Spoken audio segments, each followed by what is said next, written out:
Jeg står her med sånn reiser alene-skilt. Mitt navn er Anette Alstadsæter. Jeg er leder for direktør, faktisk. Hvor fint skal det være?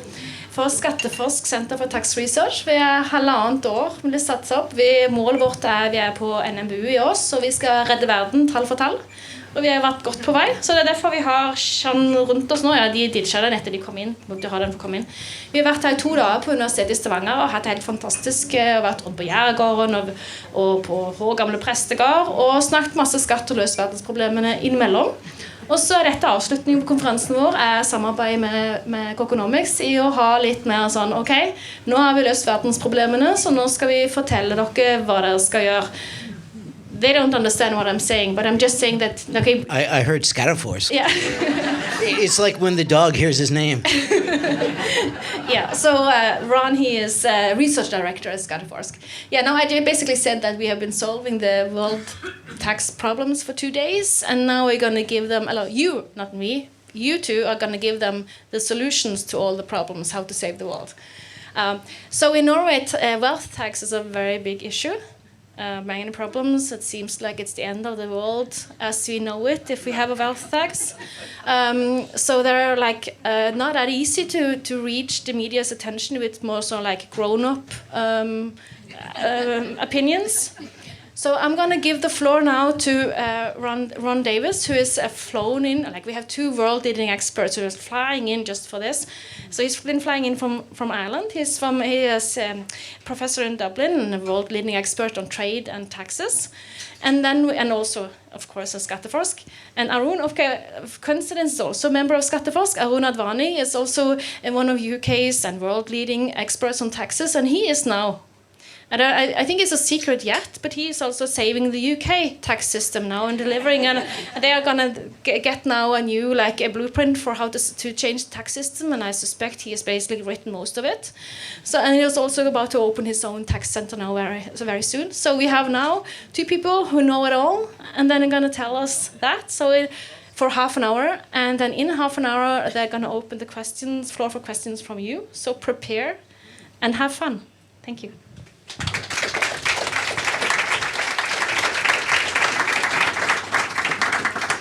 So to kick us off, I'm going to use all of my Norwegian in one go. Skål.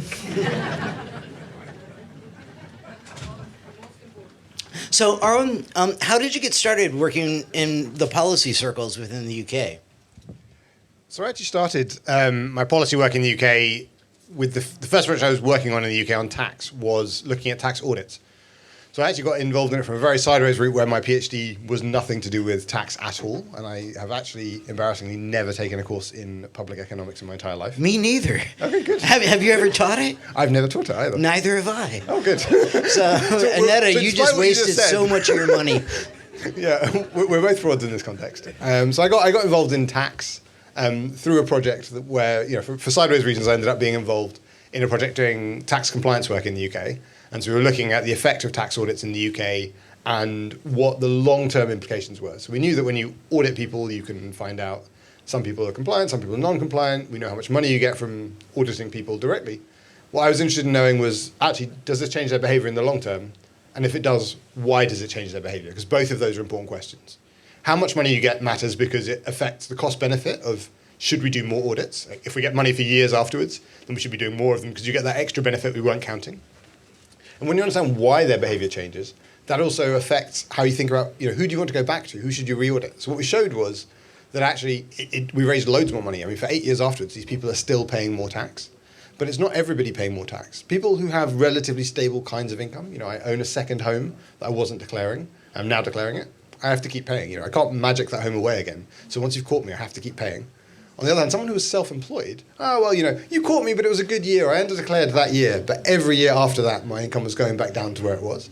And so we found that they become non-compliant again quite quickly. And so that affects your audit strategy. So I did that work, and it was kind of very interesting, and I published it in a journal. And then I thought, there's probably more to life than just having this stuff in a journal. If I'm going to spend time doing this, it would be great if we could actually do something with it, if policymakers could use it. And so I got involved working with the tax authority and with ministers in the UK government. And eventually in the 2020 budget, as a result of this work, they kind of put in for funding to expand the number of auditors they had at the tax authority in the UK, because there was good evidence that expanding that would bring in more money in the future. And so I wrote an op-ed at the time that said, if you want more doctors, nurses, police and teachers, you need to start by paying for more tax auditors. And it was actually surprisingly a popular message to hear. So they've spent more money on tax auditors. They've been raising more money as a result of that. And that was sort of my first foray into both using the tax admin data in the UK and trying to make sure that it was actually being used for a purpose that actually led to changes in policy. So with the new government, I mean, they're talking about sort of doing the hard reset with the EU. Do you have any sense if they're trying to do a hard reset to the approach to tax? They've taken a really long time. So we had a new government that started in the beginning of July. And typically governments, when they start, the UK doesn't have a kind of annual budget cycle where we have a budget at a particular time of year. In the UK, bizarrely, we can have a budget whenever we feel like. Some years we have 3, some years we have 1, just whatever the government fancies doing. And so traditionally, when you have a new government, they have a new budget quite soon after. They've had all this time to make a plan, and so they get on with the budget. And the up and downside of that is, on the one hand, you can get on with it, you can quickly set some priorities, and you can raise some money. The downside is you don't have the benefits of the civil service, who can actually do a lot of the detailed work. And so maybe you can't do some of the really big kind of chunky reforms that you might want to do, that are structural reforms to make the system better. You might end up doing things that are more about changing headline rates, increasing the rate of VAT or income tax or something. This government's taken kind of 3.5 months before it's going to have its budget. So that's the longest, I think, since like the early 1900s. So in theory, they've got lots of time to have prepared. One hopes that we don't know what they're going to do, but we'll find out in a week what they've done.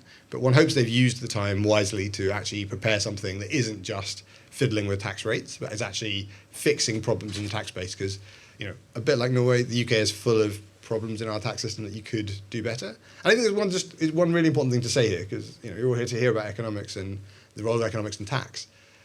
Economists often emphasize the trade-off between equity and efficiency. If you start with a really good system, if you want to make the system a bit more equitable, you're going to have to introduce distortions that reduce efficiency. And so there's a really horrible trade-off that we all have to deal with, and it's fundamentally a political choice. The fortunate thing for both Norway and the UK is we don't start from a perfect system where we're adjusting between equity and efficiency. We both start from systems where there are plenty of problems. And so you actually have lots of reforms that you can do from where we start that would make the system fairer, more equitable, and more efficient, better for growth and investment and all those other good things, and actually typically raise more money at the same time. And so, again, one hopes that the government is using this opportunity to pick off those things that are going to raise money, be good for investment, and actually make the system fairer. So is that low-hanging fruit sort of where you see wealth taxes falling into the bigger picture? So definitely that's where taxes on wealth fit in. I don't think it will be a wealth tax per se in the UK. That would be a really big reform, and I don't think, even in 3.5 months, I don't think the civil service would have had time to develop a proposal properly for something like that. But there are lots of, where the problems are in the tax system are not typically taxing earnings for the average person. Like, that's all pretty straightforward, right? Like every country. Where the problems are is taxing capital is really complicated. There are lots of different ways you do it. You tax flows of income from capital, so dividends. You tax increases in value of capital, capital gains. You tax transfers of capital between people, inheritance tax. So we still have an inheritance tax, although not a gift tax, which means the inheritance tax doesn't work amazingly well. There's a fairly obvious source of avoidance that you don't need an economist to explain to you if you tax people at death, but not before death. And so there are kind of fairly obvious things that you can go and fix. And so that is exactly where, because capital, it's not like all capital flees immediately as there are taxes. But if you design taxes badly on capital, that does genuinely affect investment behaviors. And so it is important to think about how you tax that capital effectively, so you're not distorting investment choices. So you are encouraging people to invest and do things that are good for growth, while at the same time actually making sure that it's not being used for all kinds of horrible avoidance that actually just gets tax bills down for everybody. So, staying with the idea of wealth tax, inheritance tax, whatever we would want to call it. So first off, how many people in the room have wealth? How many don't know if they have wealth? So what does wealth mean to you? Like, as you come at the question, where do we draw the line between Wealth, when I think of it, like, on the one hand, wealth feels like maybe it's a house, but then I'm like, no, wealth is like what Scrooge McDuck has. It's the piles of gold the dragon sleeps on. So what is wealth? So I think of wealth as really being the collection of all of the assets you have, less all of the debts you have. So add up your house, add up your pension, add up your car, add up any savings you have, add up any investments you might have if you own some shares in something. Add all of those things up, make a big pile of all of that stuff. Take off your mortgage, take off any debt you have for student loans, take off the loan you got for your car, any of those things, take them all off. What you're left with is the value of your wealth. Then the question is, in what way should we tax that wealth? Should we tax it all equally to all taxes? Typically, for a wealth tax, I would say you would want to take the whole value of that stuff, including the things that you don't tax here in Norway to your wealth tax. I absolutely would tax pension wealth. I absolutely would tax all houses fully. I think we're doing questions later. But we will come to you. I absolutely would tax also, importantly, the value of the companies that you own to the value of the company, not just the book value, but the market value of that company. That's really important. And if you do that, then you have a tax that's then on all of wealth. And then the key question, coming to the Scrooge McDuck point, is that doesn't have to be a low threshold. So Norway has a relatively low threshold wealth tax. That means that lots of people are in the wealth tax. So I ran the Wealth Tax Commission in the UK a few years ago, and we recommended the UK should have a wealth tax as one of our recommendations. But we said you definitely shouldn't have. We actually said you shouldn't have a Norwegian or Swiss style wealth tax. You shouldn't have a wealth tax starting at a low threshold. We think you can tax wealth effectively for most of the population by having a capital gains tax that works, by having an inheritance tax that works. Where the wealth tax has kind of special powers is for very wealthy people, for your Scrooge McDuck types, where they're so far up the wealth distribution that you just know that however much work you do to try to make the inheritance tax work, however hard you try to close the gaps in capital gains tax, those are the places where people will get out. And if you reduce the wealth tax by having such a high threshold to only a relatively small number of people, then you move away from the problem of, well, I can't possibly get market value for everybody's company. Well, yes, absolutely. You can't go to every plumber in Norway, every person who's a small business consultant, every single person, and say, let me value all of your businesses properly. That's just madness. But at the point that you reduce the volume of people who are covered by a wealth tax to a relatively small number. So in the UK, we said we would recommend a threshold of £10 million. And as a practical matter, that means like 22-ish thousand people in a country of 60 million, 65 million. You get down to 22,000 people. And at that point, for all of those people, you actually can value their wealth quite effectively. We had whole papers on like how do you value art and how do you value land. And we went through all of those details. I'm happy to talk about how do you value any given asset. And if you really want to know, like on the Commission website, I think we have 10 papers covering every aspect of valuing art, valuing farmland, valuing private businesses, valuing all the places we already value stuff also. Because one thing you often get is, oh, you can't value stuff properly. It'd be really hard to value it for tax. And then say, are you aware that people get divorced? When people get divorced, there's a split of assets. And we actually can't value all of this stuff already. Are you aware that people sell businesses? And then they have to value the businesses then. Like, lots of other behaviours happen that are not taxed. And it turns out for those things, we actually want a market value. So you can get a market value, it's possible. Of course there's dispute, of course there's uncertainty. But there are processes we use, and we use them already. So it's not a brand new, like, academics have come up with a brand new idea no one's tested. This is a thing we're already doing that's already recognised in the legal system. You will be doing it too in other parts of the legal system. So it is just about importing that into the tax space, and it works for the tax space as long as you get the volumes down.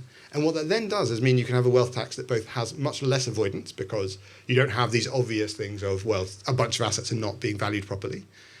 It also ends up being fairer because people don't look at it and say, I'm the average person and I'm having to pay a wealth tax. And then this person who I can identify who has way more wealth than me is paying a much lower rate than I am because they're doing all kinds of fancy stuff. Because you've designed it in a way that actually kind of shuts down those margins. It's never going to be perfect. I don't think you should ever expect that anyone's going to design a wealth tax where you're never going to find a set of lawyers who can find a hole in it somewhere.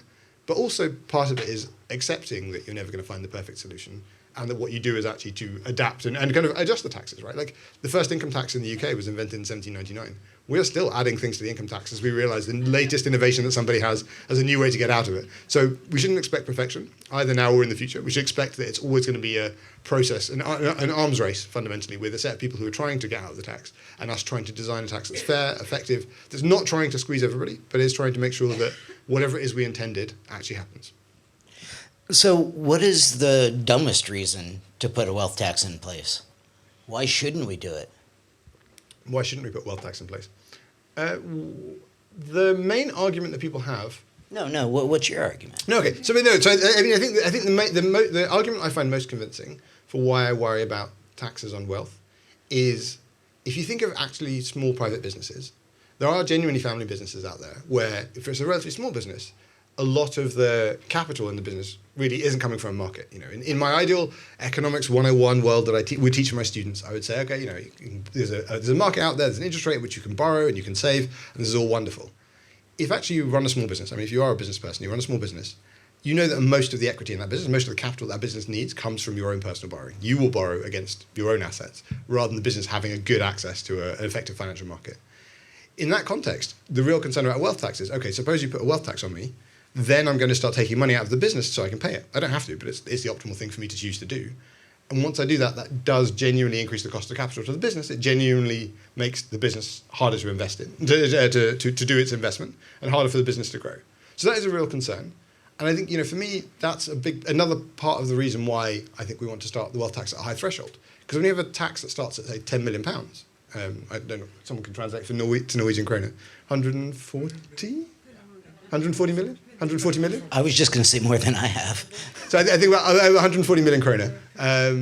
Then at that point, two things happen. One is, if you're not 140 million, you're 150 million kroner, then you're only 10 million. You're only going to pay tax on the 10 million kroner above that threshold. So your effective tax rate is very low. So that means you actually probably can afford it, because it's not a 1% or whatever tax on 150. It's a tax on the 10 million when you have 150. So that makes it more affordable. The second thing that happens is that as you get further and further away from that, and it starts to become more money, actually you now get to the size of business where you can't realistically be a business that's 500 million kroner or a billion kroner and not be accessing capital markets. Like, it just doesn't work in practice. You will at that point have to be going and getting loans that are not the director's loan, because the director can't possibly borrow that much money. So at that point you get to a position where those companies can borrow. And so I think the strongest argument against a wealth tax for me is against the kind of wealth tax, in a way. A well-designed version of the wealth tax Norway has a low threshold, because there genuinely are problems. But for me, that was a big part of the reason why we moved towards this much higher threshold, because once you do that, you get out of those kinds of problems, and you stop having to say, well, we need to find a special solution, and we need to let these people out of the tax, because those are all of the things that lead the tax to be slowly chipped away, slowly eroded, until we eventually just say it's not really working, because so many people are not paying it that the average person is really annoyed that they all have money and they're not paying. So can I go back and ask a question? You said you got it down to basically 22,000 people out of 65 million. You know who those people are? In terms of how do you identify them for design Yeah. tax? And my question is, first off, are they people or households? People. So in the UK, we tax on an individual basis. So it's 22,000 people. So it'll be fewer households than that. And so, I guess my question is how... We assume, by the way, that people when we did the analysis for it, we assumed that would be that people would split wealth within the household, so that they would try and get themselves out of it. Okay. Simple kind of. So I'm just wondering, how much of these people, are they the same family? Are they relatives of one another? They went to certain schools. They live in very specific castles. Yeah, the UK is full of people living in those kinds. At the top end of those kinds of big stately homes. That's certainly part of it. It's a mix of people. We don't have good information on the characteristics of all these people, because unlike Norway, we don't, in our fiscal data, add all these other characteristics we can get from other sources. Fiscal data is just the fiscal data. So you only have information that people fill on tax forms, and you know their sort of age, their sex, and if they were born in the UK, because those are all things you need to know for tax purposes. But we don't need to know anything about their families more broadly. So we don't have that information directly. So I can't say much about them in that sense. What I can say is that there's a mix, I think, from what we do know, of people in there who are inherited sort of family wealth that goes back generations, and people who have brought themselves up because they have either themselves or just one generation back built a company that's become very valuable. Certainly one thing to say is, substantially, when you get to a threshold of something like £10 million, this is all business wealth. This is not people who have wealth mostly in other forms. There are a few people, as I say, these sort of landed families, but even they are holding their wealth through businesses. So business wealth is really the thing to think about. I stress that just because it may come up later on, but somebody always asks me the question, why do we need all this complicated stuff? Why don't we just have a tax on land? And my answer is, that's great 200 years ago. Right now, that is not what wealth is about at the very top. So before somebody comes out all Georgist and tells me how we need a tax on land, I will say in advance, but I'm happy to answer the question again, that if you're interested in inequality, if you're worried about that, then taxes on land are not the solution. You do need to think about taxing top wealth overall, and most of that will be held in the form of businesses. So that's really what it's about. But yeah, it's a mix of people who are sort of landed gentry types and of people who built businesses, and we don't have good data on how much of each. Is there a lot of popular support for wealth taxes in the UK? I mean, I would think, 22,000 rich guys, screw them. Or are a lot of people very concerned that, are they concerned that it's a slippery slope? It's going to go from 10 million down to 10. So I think, honestly, this is going to surprise everybody in this room because almost all of you are living in Norway. And so you hear about wealth taxes in the newspaper every other day. In the UK, nobody has any idea what a wealth tax is. Nobody knows what a wealth tax is. You go to the average person and ask them what do they think of a wealth tax, and they just need an explanation. So it's not like the street is full of people. Whereas inheritance tax, which we have, is widely hated and everybody understands it. And they understand that they hate it. They don't understand how it works because when you tell them that actually 5 to 6% of estates actually pay it, they suddenly go, wait, what? Oh, so I'm not going to pay it? And then suddenly their opinion starts to change.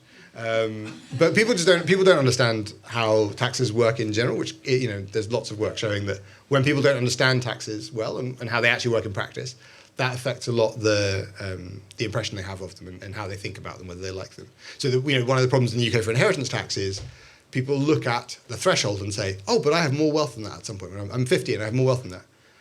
And you have to explain to them, you do, but you're 50. In 10 or 20 years, you're going to retire. And then you're going to live for another 20 or 30 years. And you're going to spend a lot of that money. And by the time you actually die, most of that money will not be there anymore. You might think that you're going to hang on to all of these assets. But actually, by the time you die, this is not stuff you're going to pass to your kids. Because realistically, fortunately for everybody else now, we all live quite a long time. And so you will not have those assets by the time you die. Just statistically, you won't. Someone will, but most of you are not going to have that. And so you're not going to be at that level of wealth. But for wealth tax, there just isn't any, it's not like there's a big popular either support or kind of campaign against it. It's just, I think, the average person hasn't really thought about it. And politicians haven't really either been campaigning for or against it. And so until there becomes someone sort of spearheading a movement, someone who's in the sort of campaign space, there's no reason why the average person is really engaging with questions around a wealth tax the way that you would clearly here in Norway. Then, I guess, if you're only hearing from one set of people, the 22,000, does that sort of doom it? Yeah, so the politics of these things are hard because certainly for every reform you look at, so what is being debated in the UK at the moment, actually a few reforms that are debated in the moment in the UK, two of them are a reform to the taxation of non-doms. Non-doms are people who live in the UK, can live there 365 days a year, but have come from abroad. And because they've come from abroad, we have, for historic reasons, allowed them a separate tax system that says that as long as, actually what's really important is that your father was born abroad. As long as your father was born abroad, because it's an old colonial tradition, as long as your father was born abroad, you can have access to a special tax regime that means you don't pay the same kind of tax as everybody else. You get this kind of if you invest abroad, money that you invest abroad, you don't pay tax on. If you choose to work some days out of the UK, you don't pay tax. So this is finally being reformed after 250 years of being in the tax system. We've decided the way your father lives is not, the way your father was born is not a good way to design a tax system. And you have no idea how many newspaper articles there are about how this is going to doom the entire economy. We're all going to, the economy's going to crash, growth is going to crater, everyone's going to be unemployed because a very, very tiny number of people are very annoyed about this thing. Most of them live here all of the time in the UK. Most of them are not going to leave. We did a reform kind of 7 years ago now, that already limited the tax relief they got from indefinitely. They could live in the UK for 80 years and get the tax relief to only allowing the relief for 15 years. And we saw that it didn't change behaviour. People didn't leave because they were quite happy. A few people left, but it was not really changing the fundamental nature of the UK economy. So I don't think we should be concerned about it. But we still get article after article in the newspapers every single day of people saying, and then there's they've set up a whole lobby group who are there, who are in fact called Foreign Investors for Britain, which I find absolutely fantastic. They're foreign investors for Britain. The tax break they get is specifically, as long as they promise to invest outside of Britain, they get a tax break. If they invest in Britain, they will be taxed. But they've called themselves foreign investors for Britain. And again, the average person has no idea what the tax break is. So they go, oh, well, these people are wealthy. They must be investors in Britain. And so that means that they've sort of tried to corner the market in this space. And the other example is in the UK, we have currently a reform to 3,000 people a year who get what's called carried interest. Carried interest is a bonus that's paid to you if you work in private equity, a particular part of the finance industry. Bankers don't get it, hedge fund people don't get it, but if you're in private equity specifically, you get this special low tax rate where while everybody else getting a big bonus would be paying 47% tax, you pay only 28% tax. And so they've had this privilege for weird reasons that's been going back for decades. It's been proposed to get rid of this thing. And of course, again, they're out in force explaining how if you were to take away their tax break, of course, they would stop investing in the UK. The UK is lovely, but the tax break, these capitalists, titans of capital, will only invest in the UK if they're subsidised to invest in the UK. They need that subsidy to invest in the UK, and despite the fact they believe deeply in capitalism, they only believe in capitalism as long as it comes with subsidies for them. And so they've said, and again, every single day you look at the newspaper and there's another article from another person saying, well, if you do this, I'm going to leave the UK, and if I leave the UK, I'm probably not going to remember to invest in the UK, and so you couldn't possibly do this. And so I think that is a real concern for all taxes on the top end of the distribution, on wealthy-ish people, that they have the money to try to set up these kind of campaign groups, and they have the ear of journalists. You know, they hang out in some of the same places, they invite them to nice dinners, they have conversations, and those things spark infinite newspaper articles explaining why the economy is going to crash. And I think the other thing is, you know, none of us actually meet those kind of people normally, and so it's hard to know. You know, I don't know how growth. You know, as an academic, I spend a lot of time thinking about firms and how they work, but the average person hasn't got any idea how growth is working and how firms invest and where those decisions come from. So if a very wealthy person tells you, look, I'm the person who owns one of the really big companies that you recognize the name of, and if you do this, this company could do really badly, it's legitimate to think, well, I'm a bit scared of that, and I'm not sure I like that very much. And I don't know. I don't know if it's what's going to happen, and who do I trust? And so they do get a hearing. Even when people don't believe them, they get a hearing, and that's important, because that drumbeat every single day of hearing that news story, the next one telling you the same thing, eventually, you know, you start to believe it, right? You hear the same story day after day, and you start to be concerned about it. I remember actually just one last anecdote on this is I had a meeting with one of my co-authors a couple of weeks ago, and I said, I need you just to like shake me and remind me about our research, because I've just come through 3 meetings with a set of lobbyists for these people, and at the end of it, I'm starting to believe them, even though I don't believe it. Just having like 3 different sets of people earnestly tell me the same thing that my research tells me is just not true, and is just like not quantitatively backed up. It still makes it hard to not sort of eventually hear that story and start to think, oh, well, maybe this. And so I spend a lot of time then trying to like work my way through, all right, what is the argument they're actually making? What would it look like in the data? What would we have to see? If that's really true, what would be the evidence for it? And is there any evidence of it? As I told you, like, there are things I do get concerned about, like the investment for small businesses. I do think about those things. So it's not that you shouldn't listen to those arguments, but it's important to then evaluate them and use data. I think that's where, you know, as academics, this is what we do, is to go and say, we want to hear those anecdotes, we want to understand what people are saying, but it's not enough just to hear those anecdotes. It's important for us to put them in context and say, and that's going to come and tell me off and tell me to stop, but I will finish this anecdote. It's important to hear those anecdotes, but it's important then to put them in context and say, okay, there are some people who get the tax break and really are doing these wonderful things, but this tax break is costing this much money because there's a whole load of people who are not doing any of that. And that's a real cost. And that's why we maybe want to reform it, even if we keep it for some people. I just love the word anecdotes, because we have the same things here. Like Norway is going to hell because people are sitting in Switzerland and saying, okay, if you just cut the wealth tax, we'll move back and we'll save the country. Or like you have introduced the exit tax, and people have not forgotten that there is actually a dividend tax. There's just extension of the dividend tax. We have the system is screwed. You can prolong it, like extend, like not tax it forever, basically. But if you move out of the country and have like a lot of earnings not taxed, you now have to pay a exit tax. And they basically say that we will not start companies here because it's not possible anymore to take the proceeds from that companies untaxed out of the countries. So it's kind of very strange argument that like you should tailor the tax system for those who will leave the country before paying any taxes. So I have this, but that's the main problem that we have here, right? That the anecdotes and the lobbyism for those who have a lot of money make a lot of traction in the media.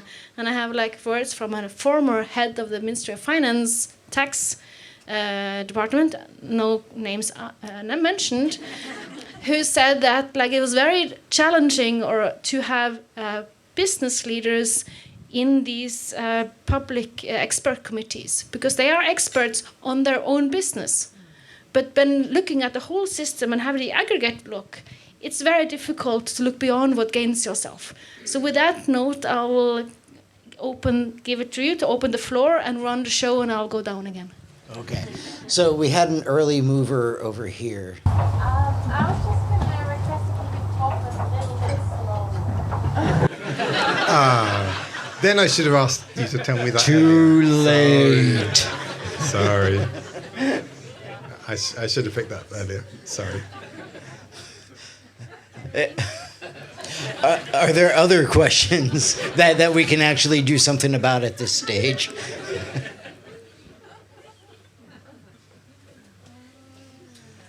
So I'm going to ask a question until someone else asks another one. With things like inheritance taxes, with things like wealth taxes, it really does feel like there's a degree of vengeance in the notion. There's this idea that these people have been in charge for a long time. They're forcing us to eat cake. It's about time we chop off their heads. Do you have a sense of to what degree that is influencing any of it? Because it is a legitimate aspect of it. Like thinking about inheritance taxes. I am perhaps sufficiently lucky that my parents are still in very good health. But apparently they're going to spend all of my inheritance before I get a shot. But there is this sort of aspect of it that, it's a privileged few who are running the show. And to what degree does this come into play in these discussions? Yeah, I think it's important, whatever taxes we're thinking about, it's important to think out why do we want this tax with this design? So an inheritance tax, if you want it, exists for a particular function. An inheritance tax, if you want it, can usually really be justified on the grounds of social mobility and equality of opportunity. Some people win the lottery of life by making the best possible decision you could make, which is to be born to wealthy parents. Being born to wealthy parents is the absolute number one best decision you can make for being likely to be wealthy. The problem is you don't get a lot of choice in it. And some people, therefore, didn't win that lottery, and they're born to less well-off parents who, will love them very much and do all sorts of wonderful things for them. But fundamentally, whatever we try to do elsewhere in the public sphere, there are inequalities that build up. And so there's always a balance, that's a social question for how do you balance the trade-off between the state getting involved and forcing everything to be equal, but therefore kind of undoing what parents are trying to do for their kids. You don't want to go too far, but you want to draw some sort of line that says it can't be the case that somebody who happens to be born to, billionaire parents has so many more opportunities and somebody else has none. You want to do something to sort of flatten that out a bit. So inheritance taxes serve that function. And then the case you have to make is, well, firstly, is the inheritance tax achieving that function? So in the UK, the answer is not really. So there's a question of whether we should keep an inheritance tax that works as badly as ours does. And just to quantify, what do I mean by it's not working very well? Let me just give you, one kind of word description of a graph that I love that I produced and didn't see coming when we produced it, and so it's the graph I described the most. So what we did in this figure was to take kids, no longer kids, but individuals who are aged 50. That's the average age of receiving an inheritance in the UK, because parents are living till their 80s typically. And we take these children and split them by the wealth of their parents. We take the poorest fifth of kids and the richest fifth of kids. So the poorest 20%, richest 20%, by their parents' wealth, not by their wealth. And when you look at the kids of the poorest 20% of parents, by the time I'm going to do the numbers in pounds and just think about the relatives, don't worry about converting it because I can't convert it on the fly. The poorest 20%, their wealth at the point their parents die is about £400,000. And for the richest fifth, when their parents die, before they get any inheritance, their wealth is twice that, £800,000. So before they get any inheritance, there is already this inequality that's built up. So whatever you're doing with inheritance tax is not going to change that. You need to do that before inheritance tax. Second thing, then the parents die and they pass things on. That poorest 20% of children get an average of £2,000. So basically nothing. You start with 400,000, you're adding £2,000 of wealth. The richest fifth, the kids of the richest fifth, are going to get another £400,000 on top. So they're going to have their wealth increased by 50%. And what inheritance tax in the UK does is to make that increase not 50%, but 45%. So it is doing something to reduce inequality, but it's pretty small. What we wrote at the time was it's too little and it's too late. So if you want an inheritance tax, you have to first think, well, why do I want it? And then you have to work out, well, is this serving that function? I think the answer in the UK is absolutely not. I think it's hard to defend the current form of inheritance tax other than it happens to raise some money. It isn't chopping people's heads off. I mean, one thing you can see from it, actually, that is the other reason it's hated in the UK, is the government themselves put out a graph showing you what happens to the rate, the average tax rate. The way inheritance tax in the UK works, in theory, is there's roughly, for a couple, because you can transfer allowances, £1 million, so 14 million kroner, that's tax-free, and then you pay 40% on everything above that. So you should expect a tax rate of 0 up to £1 million, and then it should slowly rise because you've got £1 million at nothing and then the rest at 40%. So it slowly rises until at very large values you should have 40%. And what you see is it slowly rises at 2 million, half of it had nothing, half of it was taxed at 40, so that's 20%, that's right. And then it stays at 20, and then it stays at 20, and then it falls. And you look at that and go, that's not what I think the system should look like. I think the system should be going up. And then you go, yeah, but there are reliefs. There are all of these special reliefs. If you own assets in a particular form of business, or if you buy particular classes of share, or if you can buy up farmland. You don't have to farm the farmland, but if you can own farmland that somebody else farms, you can pass that on tax-free. And so inheritance tax, once you add in all these reliefs that all existed because somebody lobbied for some really important thing that they thought was essential at the time, suddenly it's full of loopholes that mean it doesn't achieve what we wanted in the first place. And I think that's, just to go back to your question, I think it's really important to think what we're trying to achieve, and then to work out if the tax is doing that. And if it isn't, we shouldn't say, oh, I believe in this tax so much that we should have it anyway. You should say, how are we going to reform this tax so that it achieves some useful social goal? Because if it doesn't achieve that, doubtless in 5 years, in 10 years, at some point, some government's just going to kill the tax because it doesn't do what it needs to do. So you need to reform it before it gets killed. So in Norway, what is the social goal? What do you guys want out of it? There is no inheritance tax in Norway at the moment. No, exactly. You have the wealth tax instead. You got rid of the So, I mean, but what would you want? Would you want it to be something that evened the playing field? Would you want it to be something that promoted continued investment? What's your comment? There's a leading party, not a leading party, leading politician in the parliament that goes for 100% in tax, heritage tax. There's one of the professors, KÅKÅnomics, who you meet. He too is in favor of 100% inherited tax. What's your comment on that? My comment on that is professors are pretty weird in general. No, I mean, what do I think? We're both economists. We both have the exact same answer. It depends.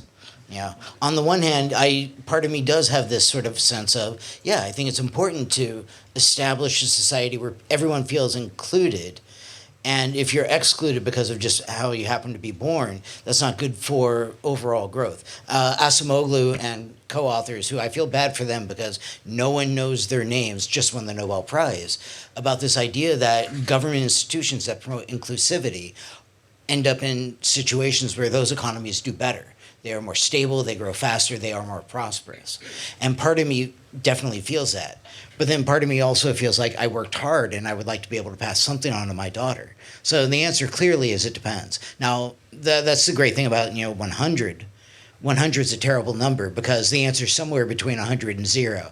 And we can argue all night about where that is.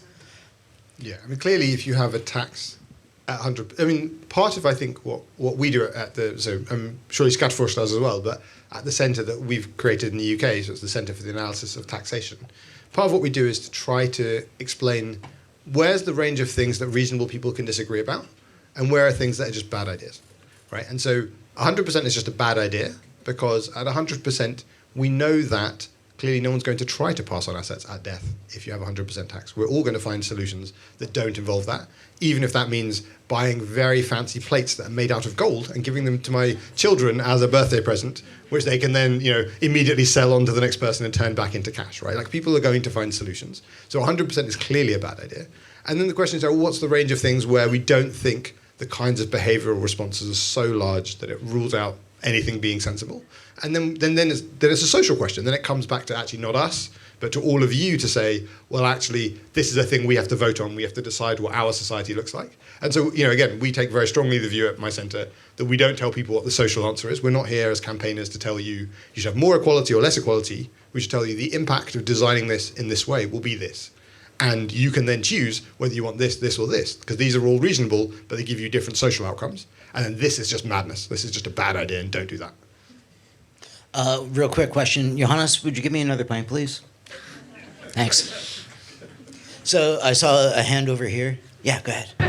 Who should pay the wealth tax and why? The owner of the company or the company itself? So the question was, who should pay a wealth tax? A wealth tax is a tax on individuals based on the amount of wealth they have. If the person has a lot of wealth and they have it in a company and they want to extract wealth from the company as the way to pay, they're welcome to do that. But a wealth tax is not a corporate tax. It's not a tax on companies. It's a tax on individuals. And so it should be remitted by the individual based on whatever income they choose or loans or however they want to fund it. But it should definitely be paid by the individual. there is a certain kind of company who is very much in front in the discussion of the wealth tax in Norway, and it has relevance to the inheritance tax also, and that is family-owned companies going on for generations. How do you design, and those can be, you know, they can be small shops, and they can also be quite large companies. How do you design the inheritance tax without disrupting those kinds of companies, or is that a thing you just have to do? So I think the question was, how do you think about the interaction between inheritance tax and family-owned businesses? And it comes back to my, I think, earlier point. That is, I think, always the most touchy subject in the design of any taxes on wealth, is these small businesses, typically family-owned, and how do you think about them? Again, it's partly a social question of what do you want to achieve. If you think it's really important to keep that business in that family, you will end up putting in exemptions. Then you're also saying we want it to be the case that if you won that lottery of being born to a family that happens to have had at some point in the past a patriarch probably who set up a company that made loads of money and that now has been passed through generations, then great for you. Anyone else's wealth will tax, but your wealth won't be taxed. You'll get out of it. So you can make that choice. That is a choice. The alternative choice is you certainly don't want to have these companies going bust. Like, that's not the right outcome because those companies are employing people and doing useful things. So then the question is, how do you ensure that you are not having the companies be damaged while taxing the individual? And so there's a few options to that. We actually, I'll do the academic thing of saying, read my papers. We actually had a report literally last week, a policy paper, not an academic paper, looking at inheritance tax in the UK and reforms. And we had a long section was around this question, because as I said, for me, this is the most challenging question and the most important one to get right. But at a high level, there are a few different solutions, and they involve things like, firstly, having a threshold high enough that the really small businesses aren't going to be completely kind of hurt by it. That means that you're allowing some inequality to stay in place. But we had a special allowance for a certain amount of additional business wealth for the very small businesses to be covered. Second thing is the state can allow you to have time to pay this. So you don't have to pay the tax the day the person dies, right? You can have the tax paid over 10 or 20 years. That means the percentage rate is quite low. And you don't have, if you're a business that's actually making any profit, you can afford to pay that out and not be eating up all of the profits of the business. The third thing is there's ways in which you could otherwise say, look, nobody wants to lend to me, even though I'm a fantastic business, and nobody wants to buy any of my business. What I want to do is have the state effectively accept shares of the company, and the state gets paid dividends every time I get paid dividends, and that's another way to do it. There are a few other things we went through, but that's kind of a high-level answer. Question over here. Yeah, I was just thinking about large corporations that have that take money out, so money transfers. You have large corporations that have royalty taxes or royalties that pay to other tax-free havens. Why are we not able to mitigate this? Why is there a consensus not to mitigate it? Or what is the consensus on trying, because they take out a lot of cash that could be taxed in each country? So the question was around companies extracting, transferring money between jurisdictions to try to reduce tax bills. I will use my privilege to defer that entirely to Ron, because that's much more up his street than mine. Right. So I live in Ireland, and Apple just gave us 16 billion. So why is there not consensus? I think there is consensus growing very rapidly. So for a long time, people sort of understood that the multinationals were doing this, shifting massive amounts of profits to the havens, but we didn't actually have hard data on it. And the other thing that we didn't really understand is how widespread it was. And so last week I was in Uganda working with their revenue authority, looking through their corporate tax returns. And one of the things that it turns out in places like Uganda, in places like France, in places like the UK, in places like Norway, it's actually a handful of firms are actually engaged in this. They just happen to be really, really big.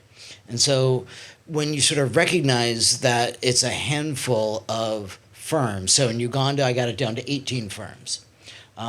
In French data, it's about 450 firms. Then I think consensus starts to build, because you have the sense of it's really sort of a handful of them are really abusing the spirit of the law, even if not the letter. And that's one of the reasons why I was interested in this idea that it's 22,000 people who are abusing the spirit of the law, if not perhaps the letter of the tax law. And as we get more and more information about that, I do think that there's a growing consensus that this simply isn't okay. That there is a need to have social cohesion. And it's not just about rich people and middle-income people and low-income people, but it's about the hugest, most productive firms and the firms that are really starting out. And that there needs to be a balance between the efficiency, but the equity has been ignored for a long time. And I do think that is really starting to shift. One thing just to add to that very quickly, I talked a bit about fairness and equity so far. And probably what you all heard when I said fairness and when I said equity was, well, there are some rich people and there are some poor people, and how do we decide between them? I do partly mean that. That's what we call vertical equity, but I would also emphasize horizontal equity. So in the context of the firms that you're talking about, it's not just about, well, there are small firms and big firms. It's also among big firms, different ones shift different amounts. Among wealthy people, so one of the things that we try to emphasize in the UK, it's not just about sort of taxing rich people more, it's about taxing some rich people more. So we have a paper where we showed that, if you look at people who are earning sort of £10 million, so 140 million kroner, that's what they get annually. So very wealthy people, very high income people. A quarter of them are paying the sort of headline rate you would expect. They're paying 47%, which in the UK is the top tax rate on earnings. A quarter of them are paying 10%, which is less than someone working on the minimum wage is paying. So it's not just about, these guys, poor people should be upset that there are people up here who are paying not much. These rich guys should be upset saying, I'm getting £10 million, I'm paying 47%, I'm paying almost half of my money over to the tax authority, and you're paying a tenth of your money over. Like, how is this a reasonable situation? Similarly with this discussion I described of the special way we tax people who are foreign, whose dad comes from abroad, one of the stats we had that got the most coverage was 1 in 5 people working in the finance industry are using this status. And I said, if you're in the average meeting, I did a meeting with some bankers, I said, if you're in the average meeting in a bank, there are 5 people in the room. If you're not benefiting from this, one of the other people in the room has a much lower tax rate than you. How do you feel about that? And they were like, I'm not happy with that. Right? So it's not, fairness isn't just about rich and poor. It's also about even among otherwise similar people. And I think that's a really important constituency to mobilize, because then you realize some of this argument that you sometimes get in particularly the conservative newspapers, the right-wing newspapers, they'll say, oh, it's all about kind of greed and it's all about envy and you're just feeling upset that you're not wealthy and these people are wealthy. You say, no, there are people who are wealthy as well and they're paying their taxes. And they're quite rightly aggrieved that other people are not. When you get that argument out there, that I think changes a lot the tone of the debate. And so actually, final anecdote, there was a brilliant clip, which I can get somebody to send around for people who are interested to watch these things, that was on one of the most popular TV daytime news programs in the UK last week. It was with 2 millionaires, one of them saying she was a millionaire and she absolutely wanted to pay her taxes properly and thought that taxes should go up for people like her because if there needs to be more money raised, she can afford it. And the other was another millionaire who was saying, no, don't tax us, it's not good. And he was saying, we'll all leave if you do this. So one, it was great because we had a conversation where there were these different kinds of people and they're saying, actually, even among millionaires, there's not consensus. The thing that made it brilliant was also this guy who said he was going to leave was literally doing the interview from a beach in Spain, which is where he actually lives now. And you're like, you care so much about the UK that you couldn't even bother to angle the camera so that you couldn't see the palm trees outside. I mean... Sorry. Well, on that note, I think this has been very enlightening, and I think maybe the lesson from this is that people are different, and we should maybe pay more attention to the child within, because one of the first thing we learn is if somebody gets more soda in their glass than you think it's unfair, right? That is unfair. That's what the children say, and it's we should say that more often. It's unfair that somebody gets away with paying much less taxes than they should. And that also means that the rest of us has to pay more of the tax bill. You're welcome. So thank you very much for this enlightening. I hope we have saved answered some big questions today and spurred some interesting thoughts. And enjoy the rest of KÅKÅnomics. This is an amazing event. Thank you. Thank you.